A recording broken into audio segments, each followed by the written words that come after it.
Hello, Rough Rider Nation, and welcome to this edition of the Rider Report, the ins and outs of Yavapai College athletics. I'm Brad Clifford, the athletic director here at Yavapai College, and I'm joined today by Zach Shaver, our volleyball coach. Zach, welcome back to the program. Thank you very much. Well, the Rough Rider volleyball team had a most successful season. We're used to these seasons now, so no pressure. But they've had a most successful season. The team concluded the season with a 20-6 overall record and a 10-3 ACCAC mark, finishing first in the ACCAC Division I standings. The team hosted the NJCAA Region I championship game, beating Arizona Western College to advance to the district championship game in Texas against Hill College, falling 3-1 to conclude the season. Zach, let's get your overall thoughts on the season first off. I thought it was very successful overall. We've set a high standard for ourselves now where we as a program measure ourselves based on did we qualify for the national championship and finish in the top 16 in the country. So by that standard, we fell just a few points short of our ultimate goal, but winning the region championship, beating some of the teams that we beat this year in our overall record, and the fact that several of our players got Conference Player of the Week honors and end of the season all-conference, all-region honors. I felt like overall it was a very successful season. Well, when we were in the top 20 a number of times this year, we couldn't catch that 16 barrier, but we were there 18, 17, 18, 19 there for a few weeks in the season. Yeah, I believe we were actually, for the longest time, I believe in program history, we were ranked for 7 consecutive weeks this year. Yeah, so a very successful season. Again, we're now expecting it from here on out, Zach. Well, what was the pivotal moment in this season? I was just thinking about this. I think we actually had two. Number one, I think, was opening weekend. We were up in Utah, and we played College of Southern Idaho, perennial contenders for national championship, and they had just won the Division I national championship the year before.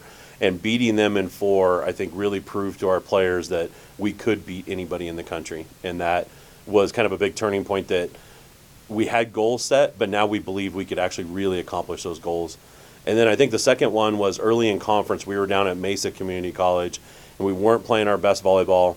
We were down. They actually had match point in Game 5, and we had to battle back and score 3 consecutive points to win the match. And I think afterwards that proved to us that we could still win matches against good ranked teams, even if we didn't play exactly our best. And so that kind of made our team also believe that we were good enough to accomplish the goals that we had set. Well, that's fantastic. And those were 2 key games throughout the season. Late in the season, we lost 3 straight matches to Scottsdale, first of all, which is they're going to the national tournament, and obviously Arizona Western's always a tough team. So, did we peak too early? Was there a concern that we peaked too early? That was said multiple times behind closed doors between coaches and family members. Maybe we peaked too early, and I think that was a little bit of it. But I think we got a little bit complacent. And the fact that once you get to the top, you've got a target on your back and everybody's coming for you. And so I think those 3 road matches, we did not play our best, but I feel like that also kind of helped turn the corner in regards to getting ready for the postseason, that we realized we can't coast on what we've done the last 2 months. We've got to be really good every day. And so I think that also kind of helped prepare us for the postseason, even though we lost those 3. And correct me if I'm wrong, after that we came home, we had Eastern at home, and then we finished with Phoenix. And so we came home and had a great match against Eastern, and then obviously we had a great match against Phoenix to end the season. Yeah, I really feel good, especially the way we played at home this year. Our conference, the home teams definitely have an advantage, and we had a great undefeated conference season at home and won most of our other matches at home. But I think the fact that we proved we could go on the road and do some things too was important, and that gave us a shot when we went to Texas. Now, I'm going to go off script here a little bit. We did go Eastern Arizona breast cancer awareness for both those matches down there and up here. Can I ask? We've done such a great job of turning some money over to the Breast Cancer Center. How much did we turn over again this year? So it's still a little bit preliminary, but I think we're going to be donating to the Breast Care Center here in Prescott Valley at Yavapai Regional a little over $5,000 this year. And Eastern Arizona College and their volleyball program will be donating a couple $1,000s to their local hospital also. So I think the joint effort between the 2 programs is I think it's going to expand in the future, but I think it was a good start this year. Oh, that's fantastic. We did have a rough number of how much we donated since you've been doing this. I think now, including this year's, will be close to $40,000 or over $40,000 in the last 6 years. That is great. Together. That is fantastic. What a noble cause. Well, let's see. We went into the region title match against Arizona Western. We absolutely manhandled them. What are your thoughts on that match? A lot of credit to Western because they were shorthanded. They did have a couple starters out, but even more credit to our players because I've seen a lot of times when a team knows the other team is not at full strength, they let down and don't play their best, or they go up 2-0 and then let down and it becomes a 4-game or a 5-game match. I think our players took advantage of every opportunity they had in that, and we played pretty flawless volleyball throughout that match. So it definitely felt good. It definitely helped prepare us for the next round for the district match. We went into the districts then against Hill College. We had to travel to Texas, and we took the bus, had to stay in Amarillo, and then went on down to Hill College and played in hostile settings, I guess we could say. And we won the first game. In fact, we dominated the first game, and then Hill College kind of woke up, and they were good games after that, as a matter of fact. You know, Hill's a very good team. I think we were very evenly matched. They had 2 sophomores that played really, really well that I think were on a mission to repeat to get them back to the national championship tournament. But I felt very good. The week leading up to the trip was very successful. We were prepared. We practiced well when we got there. Warm-up went well, even though we were waiting for basketball games to finish so we could get in the gym. And it showed in game 1. We played right to our game plan. I think they weren't quite ready for us to play that well. And I think the biggest key in that match, the turning point was, I went back and just watched the film yesterday, we were up 23-19 in game 2 and missed a serve that kind of opened the door for them. Next thing you know, it was 23-all, and we lost that set 27-25. I honestly think if we had won set 2, we would have found a way in set 3 or 4 or 5 to win one of those other games. So I think the moment got a little big for us. As I look back, we made some uncharacteristic errors in that point, and I think our players put a little too much pressure on themselves to be perfect during those moments.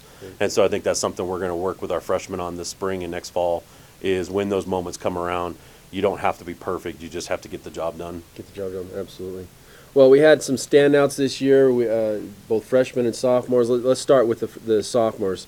We've had them for good 2 years, and they're going to be missed. Yeah. And we were a very heavy sophomore-laden team. But Lacey and Pilar, Lacey gets, I believe, second team, and Pilar gets honorable mention. Yeah, both of them. Pilar's a repeat player for us on AllConference, all ACC honorable mention. And Lacey, this was her first year. Both of them had very solid seasons for us.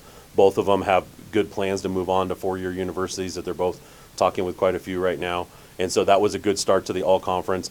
And then having 2 freshmen named to, one of them, Kennedy Wright, named to the first team. That's great for a freshman to be in that position. And she was actually 3rd place overall in the conference voting, behind the 2 players from Scottsdale who were, very outstanding. And then Heather Waniger, our Libero, who was 2nd team All-Conference and ACCAC Libero of the Year. That's a great accomplishment. We had a Setter of the Year 4 years ago, now Libero of the Year, and that returning. So I've already talked with her in a private meeting about your goal should be to be the first person to repeat that award in the conference history. Right. And so I think she'll be on a mission this spring to not only improve her game, but to be even a little bit more of a leader on the court. Right. I don't want to slight any of the sophomores either. Lexi Cole, I thought, had a solid season. Annie Hart had a solid season for you. We had some great sophomore leadership. Yeah, we definitely did. All of our players, almost everybody played significant minutes throughout the season. We had a smaller roster than we were expecting as we started the season. Right. But, yeah, I think especially our sophomore class was prepared to accomplish the goals this season as a team.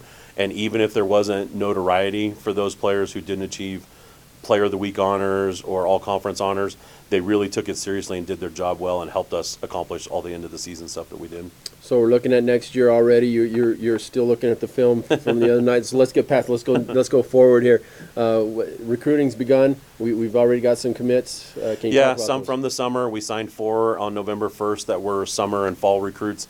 We have a lot of recruiting coming up the next couple months, but we're very excited about those 4. We have a right side hitter coming out of Orem, Utah, Cambry Jorgensen. She was at camp this summer with us, and we'd seen her last year during club season. Very solid player. Could play left or right for us. We'll see where she fits in once we have the full roster done. In the middle, we're really excited about a player out of Glendale, Grace Parrott, who plays with Livewire Volleyball Club, 6'1", maybe 6'2" middle. Very dynamic player, but we're very excited about her personality. She's already a Rough Rider at heart, and she hasn't even been here yet. So she's excited. She's come to, I think, 4 or 5 of our matches last year, traveled to different things. So we're excited about Grace and what she's bringing to the middle position.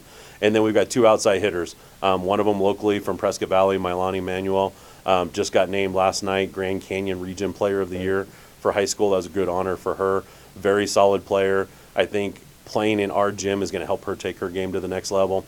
And then we're also very excited about, we have another outside hitter coming out of Las Vegas, Skyla Fott, who will actually be graduating high school early and joining us in January. If you see her, you walk up, you're going to think she's a libero. She's not the tallest outside hitter in the world, but her jump and her arm, the shoulder she has on her, she's going to be a force to be reckoned with offensively. And so once she starts to figure out the game a little bit in the back row at the college level, I think she could be one of our starting outside hitters next year too. So height doesn't matter in this situation. The biggest thing is how high you can jump touch. Right. If you're 6'1" and can only jump 5 inches versus 5'8" and can jump 25 inches, then it all kind of equals out. Different. But yeah, she's definitely on the smaller side for an outside hitter, but very dynamic and very competitive personality. And so I think our gym this spring is going to benefit by having one of our incoming freshmen there already. Yeah. Well, fantastic. Again, congratulations on a great season. We appreciate what you put into it. Again, no pressure, but we're going to keep this trainer rolling. We're putting the pressure on ourselves. There you go. Well, we want to make sure you follow us on Rough Rider, on our Rough Rider webpage, www.goroughriders.com. We also want you to follow us on Twitter and Facebook. There's a volleyball Facebook and Twitter page. And as always, go Rough Riders.